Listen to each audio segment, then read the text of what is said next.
ध्यान से सुने, पूरब की जब बात आती है भारत का नाम आ जाता है। किसका नाम आ जाता है? याद रखिए। आपको पता है जब मजूसी आए थे, कहां से आए थे? बोलिए पूरब की ओर से, लिखा पूरब से आए थे। कहां से आए थे? तो इसका अर्थ कोई देश की ओर इशारा किया जा रहा। अच्छा, क्या क्या लेकर आए थे? और ये याद रखिए, मिस्रियों के अंदर ऐसी कोई परंपरा नहीं थी कि जब कोई बच्चा पैदा हो तो उसको ये गिफ्ट दी जाए। बेबीलोनियों के अंदर ऐसी कोई परंपरा नहीं थी कि कोई बच्चा पैदा हो तो उसकी ये गिफ्ट दी जाए। और भिन्न प्रकार के जितने भी उस समय के देश थे उनमें कोई भी ऐसी परंपरा नहीं थी। लेकिन भारत में एक ऐसी परंपरा थी, जब कोई बच्चा पैदा होता था उसको सोना आज भी देते हैं। कोई छेनी बना के देता है, कोई अंगूठी बना के देता है, और तो किसी में परंपरा नहीं है। ये यहूदियों की परंपरा नहीं है, ये भारत देश के लोगों की परंपरा है। तो इसका अर्थ है जो मजूसी गए थे भारत से गए। कहां से गए थे? भारत से। बोलिए। मैं आने वाले दिनों में एक बंदे का नाम बताऊंगा, जिसने आकर बहुत तकड़ा राजा था और उसने एक मंदिर बना दिया मरियम के नाम से। मिलकर बोलेंगे हालेलुया, हालेलुया, हालेलुया। सुने, तो पूरब की ओर अदन देश में एक वाटिका, अदन पूरा वाटिका नहीं थी, अदन के अंदर एक स्थान था जहां पर वाटिका को बनाएगा। अब लोगों के व्यू क्या है अदन की वाटिका के विषय में, इसको जानना बहुत जरूरी है। क्योंकि आप एक व्यक्ति के अगर व्यू को सुनकर ये नहीं कह सकते हाँ जी उसने कहा जी रात में, ठीक है जी रात में, आप जी धड़ाधड़ स्टेज के ऊपर गया जी मैं कहता हूँ जी पाकिस्तान ने रात, मैं क्या सुन आपने एक बंदे को सुना। क्योंकि एक बात के ऊपर बहुत सारे लोग बोल सकते हैं, पर जो बात आपको वचन के साथ मिलेगी, जिसके रेफरेंस हमें बाइबल में से मिलेंगे, वो बात ठोस हो सकती है। मिलकर बोलेंगे हालेलुया, हालेलुया। तो हमने पहले नंबर पे लिखा है बाइबल के द्वारा माना जाता है कि अदन की वाटिका मेसोपोटामिया वर्तमान इराक में है। कारण क्या था? क्योंकि कारण ये है आज भी फुरात हवीला जो नदियां बागे अदन से निकली वो इराक में है। तो उनका मानना है कि बागे अदन अगर कहीं है तो वो कहाँ है? किस कारण क्या है? दो नदियां। लेकिन बाइबल कहती है एक महानदी से 4 नदियां निकली। एक महानदी है, 4, तो फिर 2 महा तो है नहीं, तो फिर ये ठोस तो बात हो ही सकती है ना। जहां तो फिर 4 ही नदियां वहां पर बहती होती तो 2 है, तो बाकी 2 कहाँ है? इसका मतलब 2 है, कहीं से बहकर तो 2 आ सकती है। 2 ने रुख इराक की तरफ ले लिया, हो सकता 2 ने रुख कहीं और ले लिया। लेकिन अगर इराक के अंदर वाटिका है तो वहां तो 4 नदियां हैं। कितनी नदियां? 4। लेकिन इराक के अंदर कितनी नदी आ रही है? 2। तो इसका अर्थ है पहला जो पॉइंट है, हमें कोई ठोस इस बात को ऊपर विश्वास नहीं दिला रहा कि हम इस बात को के साथ एग्री हो जाएंगे। आप नामों को मत देखना।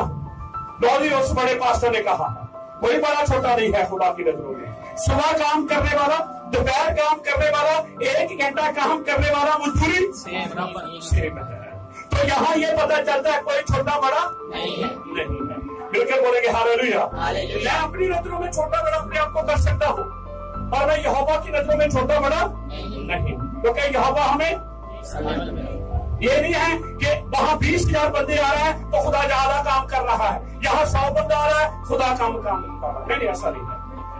ये तो हमने अपने नजरिए से देख लिया। मिलकर बोलेंगे हालेलुया, हालेलुया, हालेलुया।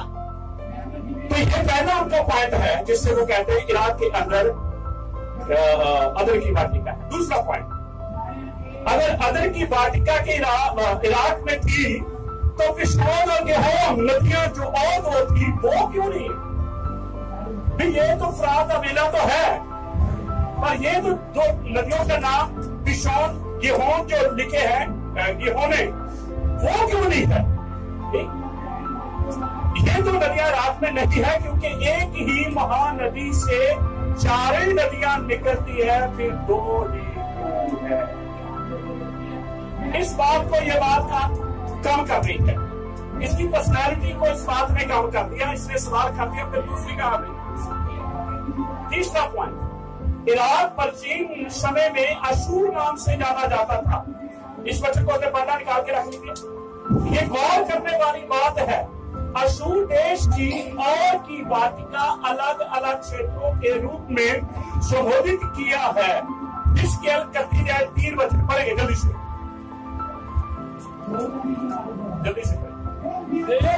अशूर तो लबानोन का एक देवदार था, जिसकी सुंदर सुंदर शाखें हरी छायादार थी। एक अशूर की थोड़ी पर्सनालिटी के बारे में, उसकी खूबसूरती के बारे में बताया जा रहा है। मैंने आपको बताया है इराक को किसी समय में अशूर के नाम से पुकारा जा रहा था। अब आप अशूर नाम सोचते हैं, इराक के ऊपर आप सोच सके कि ये इराक की बात हो रही। आगे चलो। और बड़ी ऊंची थी और उसकी फुनगी बादलों तक पहुंचती थी। यस, चलिए 9 वचन भी पढ़े, यहाँ हमें बहुत बढ़िया उत्तर मिलेगा। मैंने उसे डालियों की बहुतायत से सुंदर बनाया था। मैंने बड़ा सुंदर बनाया था। यहाँ तक कि अदन के सारे वृक्ष जो एलोहिम के बारी में थे, जो वाटिका में थे, उसे क्या करते थे? किससे गिरा करते थे? अशूर के पेड़ों से। अदन की वाटिका के अंदर जो पेड़ थे, अशूर के अंदर जो पेड़ थे बड़े खूबसूरत थे।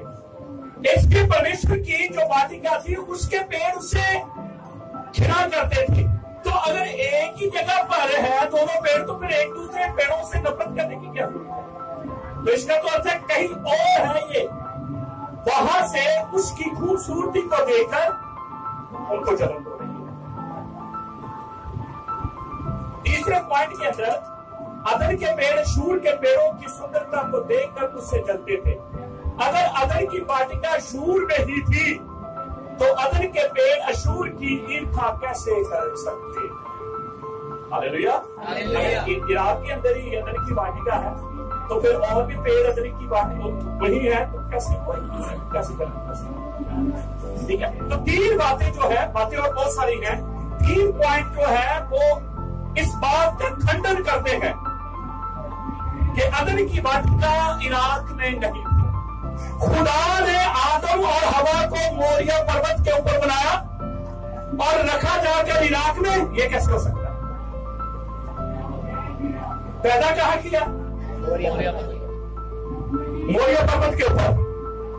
मोरिया पर्वत के ऊपर आदम और हवा की रचना की गई और रखा इराक में नहीं, ऐसे नहीं।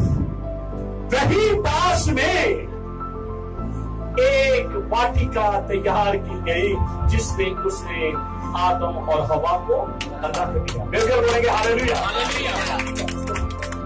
धैर्य है कि 3 पॉइंटों के अंदर कहीं भी हमें ये ठोस बात नहीं मिली कि वाकई ही के अंदर की वाटिका जो है इराक में है। बहुत सारे फिलोसोफर हैं, बहुत सारे बुक्स पढ़ने वाले वो ये दावा करते हैं, वो बाइबल से नहीं है, विभिन्न प्रकार की और किताबों से वो रेफरेंस देते हैं, लेकिन हम बाइबल से रेफरेंस लेंगे तो हमें संतुष्टि मिलेगी। ठीक है। दूसरे नंबर पे है जूलियस, एक प्रोफेसर था, प्रोफेसर जोरेस 1971 के अंदर उसने दावा किया कि अदन की वाटिका फारस की खाड़ी में थी। फारस किसको बोलते हैं? ईरान को। फारस किसको बोलते हैं? ईरान। इसने दावा क्या किया? इसको कोई दंत कथाओं के अंदर कुछ ऐसे कारण मिले जिसके कारण इसने कहा कि जो अदन की वाटिका है वो जो है वो फारस की खाड़ी ईरान में है। थोड़ा सा और आगे बढ़ेंगे, यहाँ पर एक नाम लिखा है,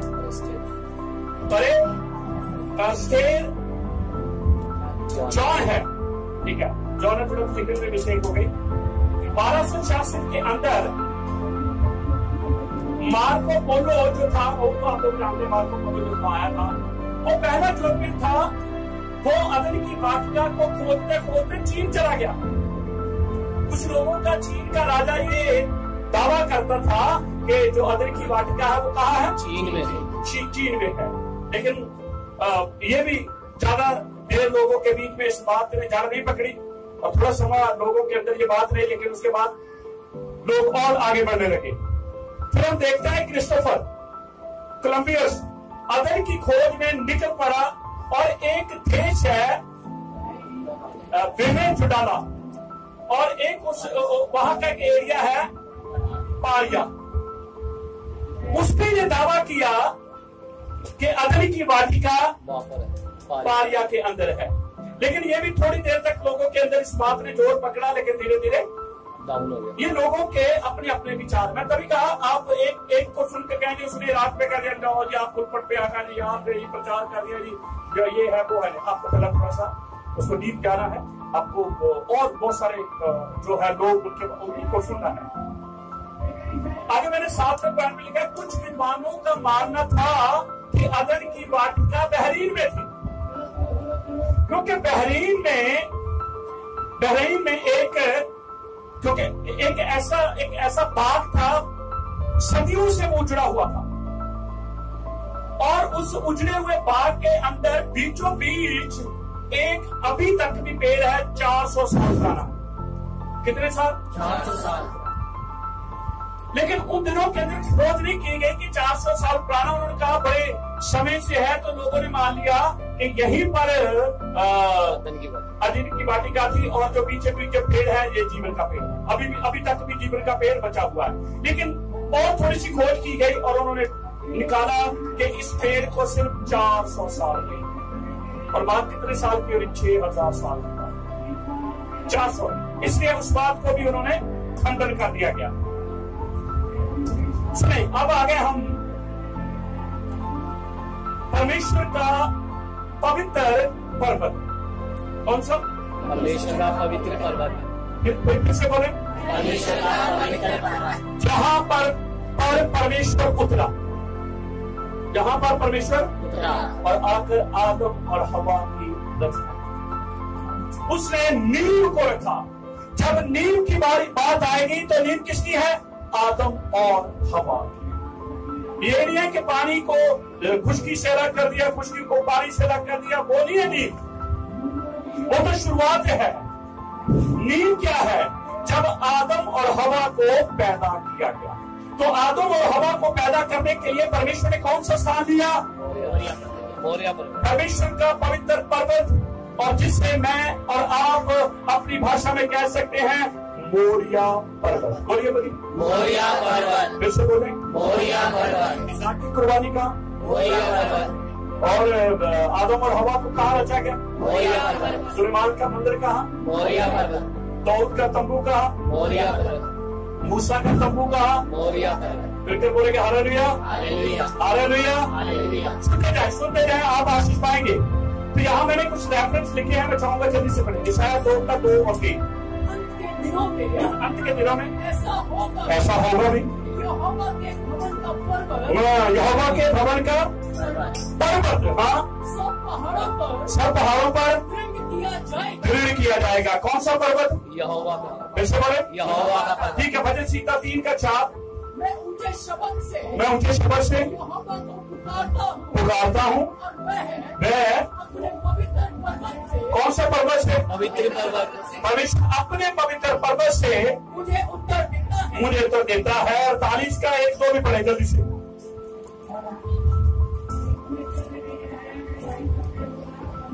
हमारे परमेश्वर के नगर में और अपने पवित्र पर्वत पर। देखो, आप एक ही बात को रिपीट करते हुए सुन रहे हैं कि परमेश्वर का पवित्र पर्वत, परमेश्वर का पवित्र पर्वत, परमेश्वर का पवित्र पर्वत।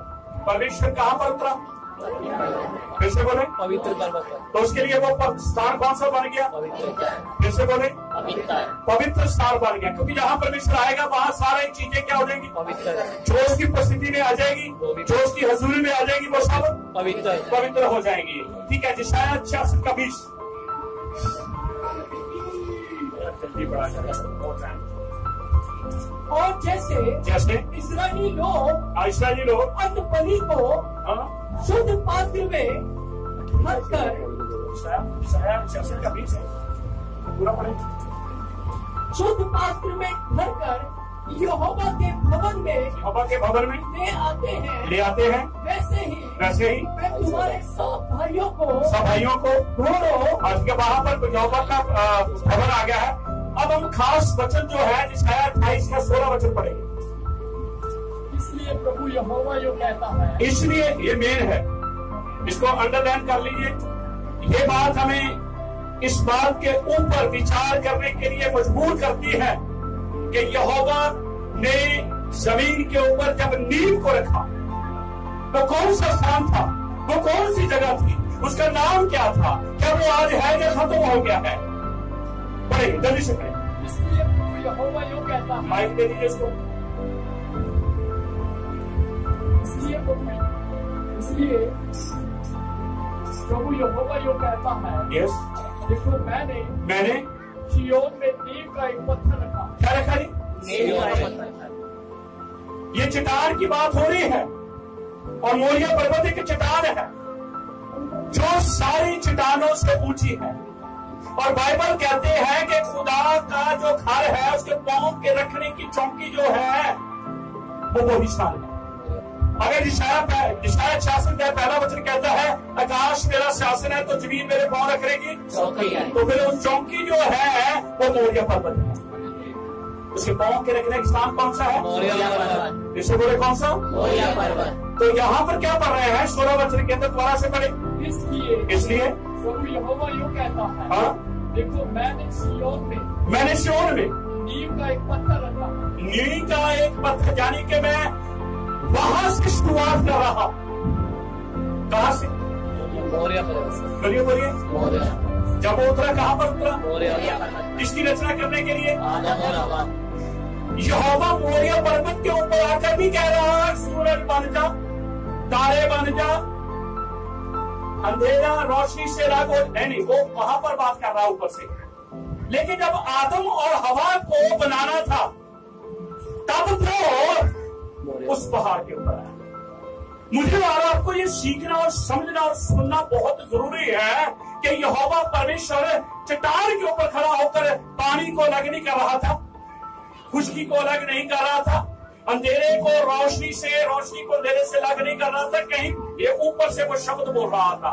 लेकिन जब उसने नींव रखनी थी, जब उसने आदम को अपने दोनों हाथों से बनाना था, तब वो मोरिया पर्वत के ऊपर उतरा। फिर बोलेंगे हालेलुया। नींव रखी। क्या रखा गया? नींव। क्या नींव भी शब्द से रख दी? नहीं। दूसरा उत्पत्ति 2:7 वचन के अंदर पढ़ते हैं, वहां पर लिखा है कि परमेश्वर ने आदम को कहां से बनाया? जमीन की मिट्टी से। और जब आदम को रूप, दिशा उसको दे रहा था तो यहोवा दोनों योद का इस्तेमाल कर रहा था। वहां पर उसकी बनावट के अंदर उसने एक योग का इस्तेमाल नहीं किया, योग कर दिया है, उसने दोनों योग लगा दिए। इसका अर्थ क्या था कि ये जमीन के लिए भी है, ये स्वर्ग के लिए भी है, ये फिजिकल भी होगा, ये स्पिरिचुअल भी होगा। फिर बोलेंगे हालेलुया, हालेलुया। इसलिए वो सिय्योन उस पर्वत पर जो यहोवा का था वहां पर उतराया। पूरा वचन का दीजिए।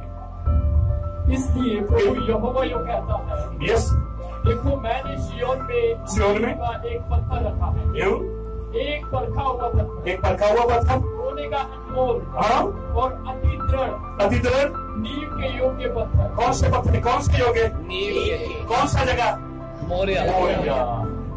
तो अब अगले पाठ में हम सीखेंगे खुदा ने रचना तो आदम और हवा की मोरिया पर्वत के ऊपर की, और बाग लगा दिया इराक में, बाग लगा दिया बहरीन में, बाग लगा दिया फारिस में, बाग लगा दिया चीन में, बाग लगा दिया भारत में। तो बाग भी कहाँ लगाएगा? मोरिया पर्वत। बोलिए मोरिया पर्वत के पास। कैसे बोले? मोरिया पर्वत के पास। आज मैं आया करूंगा यहाँ मोरिया पर्वत पे, और फिर मैं तुम्हें मिलने इराक में चला जाया करूंगा। ऐसे नहीं, बिल्कुल मोरिया के साथ ही मैं आपको बताऊं, मैं और भाई अक्षर उस बाग के अंदर गए हैं। हालेलुया। मैं और भाई अक्षर बाग के अंदर में जाकर आए हैं। आज भी आप जाएंगे तो अब आपको आधा पौधा तो नहीं नजर आएंगे वहां घूमता है, पर मेरा यीशु आपको जरूर नजर आएगा, क्योंकि जीवन का पेड़ वही पड़ता। हालेलुया। इशारा मैंने दे दिया है। और कभी कभी यीशु मसीह वहां जाया करता था, वहां पर समय व्यतीत। क्यों समय व्यतीत करता था? क्योंकि आदम ने वहां समय व्यतीत किया था। वो दूसरे पहले आदम की कॉपी थी, दूसरा आदम, इसलिए उस आदम की गिरावट को वो पूरा कर रहा था। बिल्कुल बोलेंगे हालेलुया, हालेलुया।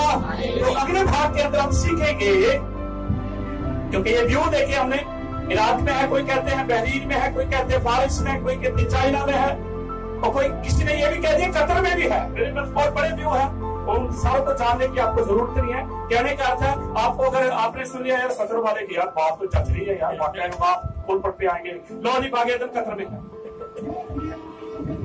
तो थोड़ा सा समझ चलेगा। मेरे जैसा फिर कोई आके कहेगा वो कतर कुतर में नहीं है, बागेदन जहां है, फिर आप कहेंगे यार बागेदन चचा है, तो आप फिर बागेदन के बारे में ढूंढते रहेंगे तो वहां तक पहुंच कभी भी बिल्कुल बोलेंगे हालेलुया, हालेलुया। तो शायद 28-16 वचन को आप नोट कर लीजिए। ये है नींव रखी गई, तारों की नींव नहीं रखी गई, चांद सूरज की नींव नहीं। वो तो बोल रहा था, बोलता जा रहा था। नींव थी जब किसी को अपने हाथ के द्वारा रचना है, और वो नींव थी आदम और हवा। इंसान मानव जाति की नींव कौन है? ये बोलिए आदम और हवा। वो ना होते मैं और आप, वो नींव है। बिल्कुल बोलेंगे हालेलुया, हालेलुया। अगले भाग के अंदर हम और बागेदन के विषय में सीखते जाएंगे। यहोवा आप सबको आशीष दे, यहोवा आप सबको बरकत दे। और मैं अपने सब भाई बहनों के लिए शब्द बोलता हूँ, और जैमसी की बोलता हूँ, और श्रोमाइन बोलता हूँ कि वो जहां भी है यहोवा ने आशीष दे। मैं चाहता हूँ कि आप इस क्लिप को बार बार देखें, तभी आपको इस बातों को समझ आएगी। अभी हम वहां तक नहीं पहुंचे, अभी हम उन बातों को डिक्लेयर नहीं किया कि बागेदन कहा था, अभी तो हम सीख रहे हैं। और मैं विश्वास करता हूँ अगर हम सीखेंगे तो आने वाले दिनों में इन सारी बातों को समझ आएंगे। बिल्कुल बोलेंगे हालेलुया।